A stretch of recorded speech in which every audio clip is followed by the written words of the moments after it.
આજ તો પહોંચી ગયા મોરબી। તો જય ઠાકર, જય દ્વારકાધીશ મિત્રો, કેમ છો બધા? મજામાં જ છો? તો આજે આપણે જવાનું હતું મોરબી અને થઈ ગયા આપણે મોરબી જવા માટે તૈયાર। અને આ છે આપણી બુલેટ ને આ છે આપણી બુલેટની ચાવી। ઘરેથી નીકળી ગયા ને આપણે આવી ગયા આપણી ગાયોમાં। અને આ બે છે આપણા ગોવાળ, આમાંથી એક વેચવાનો છે। ગોવાળોને જેવી હતી બ્રાહ્મણની નીકળી ગયા આપણે તો આગળ। અને આપણે તો પહોંચી ગયા સામખીરના જૂના બસ સ્ટેશન। અહીંયા તો જગમલભાઈ હાથમાં જાળો લઈને ઊભા હતા। મેં કીધું ખંખેરી ના નાખે તો સારું। તો જગમાલભાઈ કે ચાય પીશો? મેં કીધું પી જ નાખીએ ને, મફતની થોડી મૂકવાની હોય। આને વાહ જગમાલભાઈની ચાય ઉપાડી લીધી હો।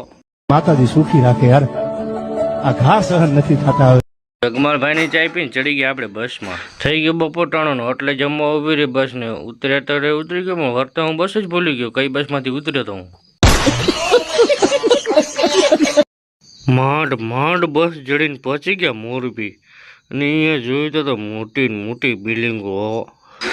માંડ મોરબી પહોંચ્યા ને ઉતર્યા તો ખબર પડી કાં તો નવો ડેપો છે, જૂનો ડેપો તો બંધ થઈ ગયો। અરે તમારી જાતના ખદડાઓ, જૂના ડેપા વગર આપણો મેળ પડે એમ નહોતું ને। આપણે કરી લીધું છટલિયું, અને આપણે તો છટલિયામાં બેહીને જૂના ડીપે પહોંચી ગયા એમ કાંઈ હોય? જૂના બસ સ્ટેપેથી દીદી આપણે પગાવાર્યું નીકળી આપણે આપણી મંજિલ તરફ ખોબ ખોબ ખોબ ખોબ ખોબ ખોબ કરતા। અને આપણે તો ચડી ગયો 150 માળની બિલ્ડિંગ ઉપર ને અહીંયાથી એક વિડીયો શૂટ કર્યો। મેં કીધું અહીંયાથી કેવો આવે ચેક તો કરીએ। ઉપર આપણે થોડું ઘણું કામ પતાવીને આવી ગયા નીચે ને સામે દેખાય છે એ મોરબીનો નગર દરવાજો કહેવાય। તો મોરબીના નગર દરવાજા કરીએ છીએ વિડીયોને વિરામ। સારો લાગ્યો તો લાઇક શેર સબસ્ક્રાઈબ કરતા જજો। બોલો જય ઠાકર, જય દ્વારકાધીશ।